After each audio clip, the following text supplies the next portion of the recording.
الحمد لله رب العالمين والصلاة والسلام على سيد الأنبياء والمرسلين اما بعد قابل احترام بزرگوں عزیز دوستوں اور ساتھیوں، اللہ تعالی نے حضور اکرم صلی اللہ علیہ وسلم کی مبارک زندگی کو ہمارے لیے ہر اعتبار سے اسوہ اور نمونہ بنایا ہے۔ ناموافق حالات میں، دشمنوں سے مقابلے کے حالات میں، اور جب لوگ نفرت پھیلا رہے ہوں اور عداوت اور دشمنی کی آگ بھڑک رہی ہو، اس وقت ایک مسلمان کو کس طرح سے ان حالات کا مقابلہ کرنا چاہیے، یہ باتیں بھی رسول اللہ صلی اللہ علیہ وسلم کی مبارک زندگی میں ان کے سلسلے میں ہمارے لیے رہنمائی اور بہترین نمونہ موجود ہے۔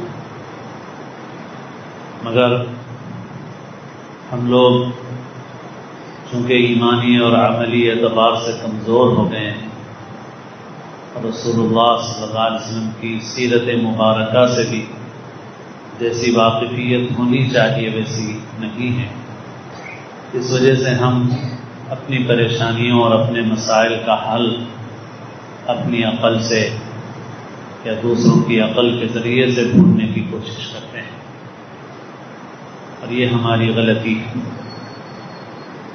رسول اللہ صلی اللہ علیہ وسلم اور آپ کے صحابہ نے جس قسم کے حالات کا مقابلہ کیا، اس قسم کے حالات تو ہم لوگوں کے ساتھ پیش نہیں آ سکتے۔ اس وقت مسلمان بہت کم تعداد میں تھے، مٹھی بھر تھے۔ قرآن مجید میں اللہ تعالیٰ نے فرمایا کہ اتنے تھوڑے سے تھے کہ ڈر تھا کہ لوگ تمہیں اچک لیں گے، اور اللہ کے رسول صلی اللہ علیہ وسلم نے بھی بدر کے موقع پر دعا کرتے ہوئے فرمایا تھا کہ اللہ اگر یہ چھوٹی سی جماعت ہلاک ہو جائے تو پھر روئے زمین پر کوئی آپ کی عبادت کرنے والا نہیں رہے گا۔ ظاہر ہے کہ ویسے حالات تو بعد میں مسلمانوں کے لیے نہیں پیش آ سکتے۔ اس قدر سخت ترین حالات میں رسول اللہ صلی اللہ علیہ وسلم نے، صحابہ کرام نے جس طرح سے اپنی ایمانی طاقت کے ساتھ اور اللہ سے تعلق کے ساتھ، حکمت کے ساتھ، صبر کے ساتھ حالات کا مقابلہ کیا، وہی ہمارے لیے بہترین اسوہ اور نمونہ ہے۔ اس وقت پوری دنیا میں اور خاص طور پر ہم لوگ اپنے ملک میں خاص قسم کے حالات کا سامنا کر رہے ہیں، اور ان حالات میں کبھی پست ہمتی اور مایوسی کی کیفیت پیدا ہوتی ہے، کبھی ایسی چیزیں پھیلائی جاتی ہیں جو اشتعال اور غصہ پیدا کرتی ہیں، لیکن ہمیں ان سب چیزوں کو درست کرنے کی ضرورت ہے۔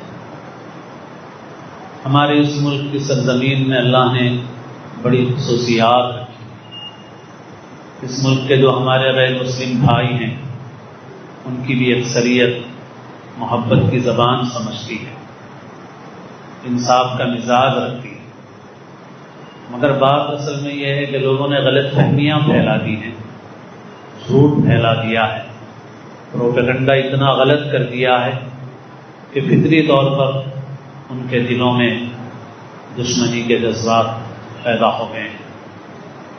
ہمارا کام ہے کہ ہم سمجھداری سے کام لیں۔ اس وقت ہمارے ملک میں کئی ایک واقعات ایسے ہوتے ہیں جس میں کسی مسلمان کو مارا جاتا ہے، پیٹا جاتا ہے، اور کبھی قتل بھی کر دیا جاتا ہے، اور پھر اس کے ویڈیو وائرل کیے جاتے ہیں اور ہم لوگ بھی اسے خوب پھیلاتے ہیں۔ ہمیں سمجھ سے کام لینے کی ضرورت ہے۔ اس قسم کا کوئی واقعہ پیش آئے تو جہاں واقعہ پیش آئے وہاں مناسب کارروائی کرنا چاہیے، اور جو ذمہ دار لوگ ہیں ان ذمہ داروں تک اس کو پہنچانا چاہیے۔ باقی عام لوگوں میں اس کو پھیلانا سمجھداری کی بات نہیں ہے، بلکہ یہ حقیقت میں ہم دشمن کے مقصد کو پورا کر رہے ہیں، کیونکہ اس کو پھیلانا دشمن کا مقصد ہے۔ ہو یہ رہا ہے کہ وہ ایک غلطی کرتے ہیں اور خود ہی اس کی فلم بندی کرتے ہیں اور اس کو باہر کر دیتے ہیں۔ کیوں کرتے ہیں وہ؟ اگر چھپانا ان کا مقصد ہوتا تو وہ ویڈیو کیوں لیتے، اس کو باہر کیوں کرتے؟ اور فرمائیے، انہوں نے خود ویڈیو کا انتظام کیا، انہوں نے خود اسے باہر کیا، ان کا مقصد کیا ہے؟ ان کا مقصد ہے پھیلانا۔ مگر افسوس یہ ہے کہ وہ شروع کا کام کر کے فارغ ہو جاتے ہیں، باقی اس کے آگے ان کا پورا کام ہم کر رہے ہیں، اور کرنے کی ضرورت ہے۔ ہمیں عام لوگوں میں اس کو نہیں پھیلانا چاہیے، ہو سکے تو اپنے بچوں کو بھی دیکھنے نہیں دینا چاہیے، خود دیکھ کر کے اسے ڈیلیٹ کر دینا چاہیے، بس آگے شیئر کرنے کی، فارورڈ کرنے کی کوئی ضرورت نہیں ہے۔ اس کو ذمہ داروں تک پہنچا دیجیے۔ اگر آپ سمجھتے ہیں کہ یہ لیڈر ہیں، سیاسی، سماجی، مذہبی پیشوا ہیں، جن تک پہنچانے سے کوئی فائدہ ہو سکتا ہے، بس ان کو بھیجیے، ڈیلیٹ کر دیجیے، ختم کر دیجیے،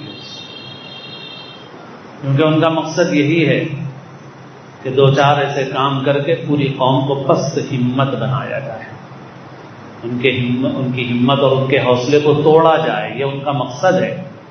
اور افسوس یہی ہے کہ پہلا کام وہ کرتے ہیں، باقی پورا کام ہم کرتے ہیں، اور ہمارے ناسمجھ نوجوان اس کو بعض وقت اتنی تاکید سے قسمیں دے کر کے پھیلاتے ہیں کہ بعض وقت تو بولتے ہیں کہ اس کو آگے شیئر اور فارورڈ نہیں کرنے والا مسلمان ہی نہیں ہے، کافر ہے۔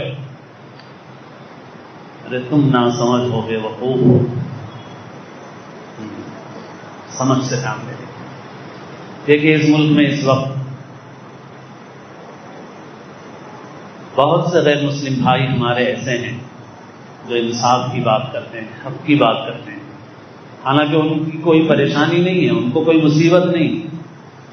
ہمیں ان کے انسانی جذبات کی، ان کی انصاف پسندی کی قدر کرنا چاہیے۔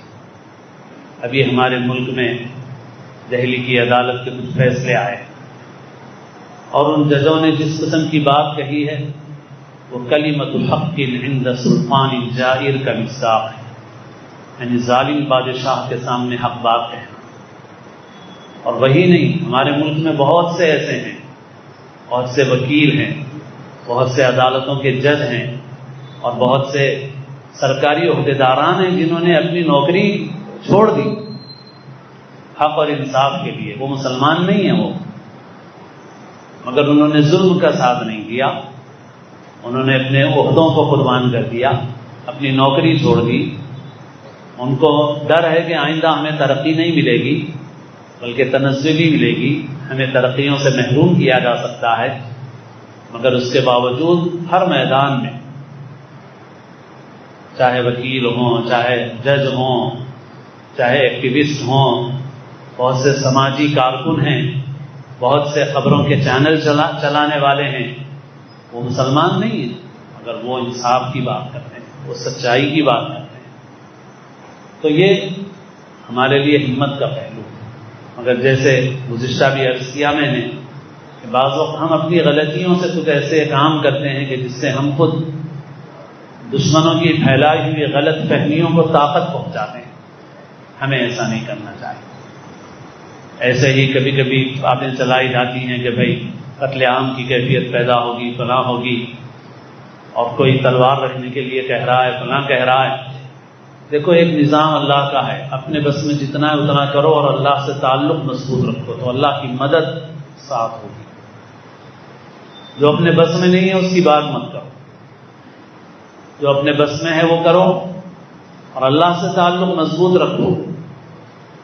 اور اچھی طرح سمجھ لینا چاہیے ہم لوگوں کے کہ اگر ہمارے پاس ایمان کی طاقت ہوگی، ہمارا تعلق اللہ تعالیٰ کے ساتھ ہوگا تو اللہ تعالیٰ بغیر ہتھیاروں کے بھی کامیاب کرے گا، تھوڑی تعداد کے باوجود بھی کامیاب کر دے گا، تدبیریں الٹ جائیں گی۔ لیکن اگر خدا نخواستہ ہم اپنے ایمان میں کمزور ہوئے، اپنے اعمال میں کمزور ہوئے، ہمارا تعلق مع اللہ کمزور ہوا، تو ہم بہت بڑی تعداد میں ہوتے ہوئے بھی، اور اگر فرض کر لو کہ ہمارے پاس بہت کچھ ہتھیار ہوں تو سارے ہتھیار ہوتے ہوئے بھی ہم ذلیل و خوار ہو جائیں گے، کیونکہ اللہ کی نصرت اور مدد جس کے ساتھ ہوتی ہے وہ کامیاب ہوتا ہے، اور اللہ کی نصرت اور مدد ان چیزوں پر موقوف نہیں ہے۔ اس کا یہ مطلب بھی نہیں ہے کہ تدبیریں اختیار مت کرو، مگر میں آپ سے یہی کہہ رہا ہوں کہ جتنا بس میں اتنا کرو، جتنا نہیں ہے اس کا رونا مت رو، بس جتنا بس میں اتنا کرو، اور ایمان اور اللہ سے تعلق اس کی فکر کرو۔ دیکھو پڑوس کے ایک ملک میں دنیا کی 2 سپر پاور طاقتیں ذلیل ہو چکی ہیں۔ کیوں ذلیل ہو؟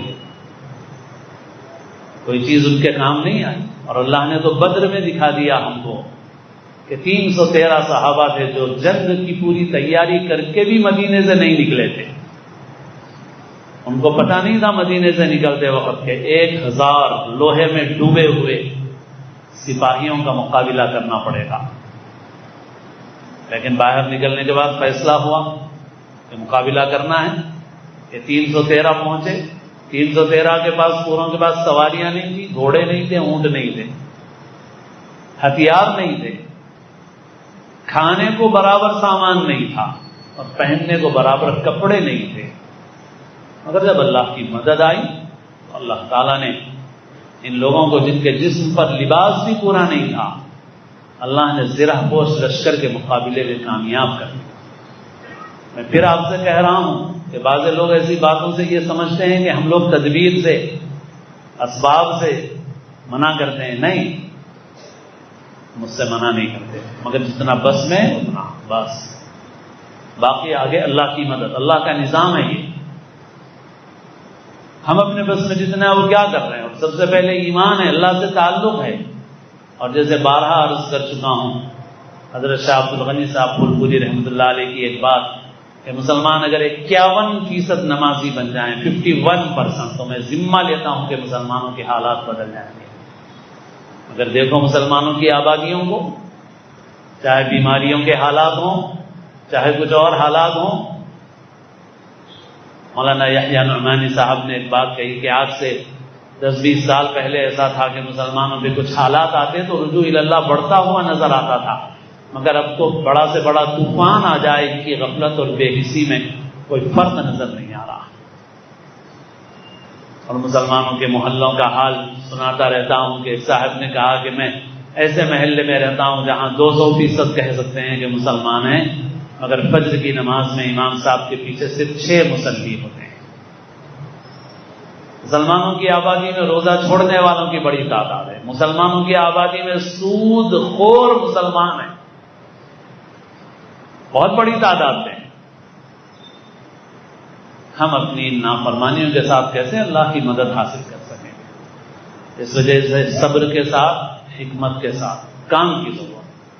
اور میں اس کمی کا اعتراف کرتا ہوں کہ ہو سکتا ہے کہ ہم صبر اور حکمت کی تو بات کرتے ہوں، مگر کام جیسا کرنا چاہیے وہ نہیں ہو رہا، ہمیں اس کا اعتراف کرنا چاہیے۔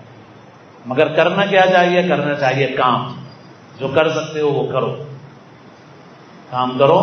اور سب سے بڑا، سب سے پہلا کام جو کرنٹ کی طرح ہے، مشین چالو کرنا ہے، ساری چیزیں ہیں، مگر پہلے کنیکشن تو جوڑو۔ وہ کنیکشن ہے ایمان کا، تعلق مع اللہ کا، نمازوں اور فرائض کی پابندی کا، اللہ سے تعلق جوڑو، اور پھر مت ڈرو۔ پھر جیسے میں نے عرض کیا، اللہ کی نصرت اور مدد ہمارے ساتھ ہے، کوئی 1,00,000 تلواریں جمع کرے۔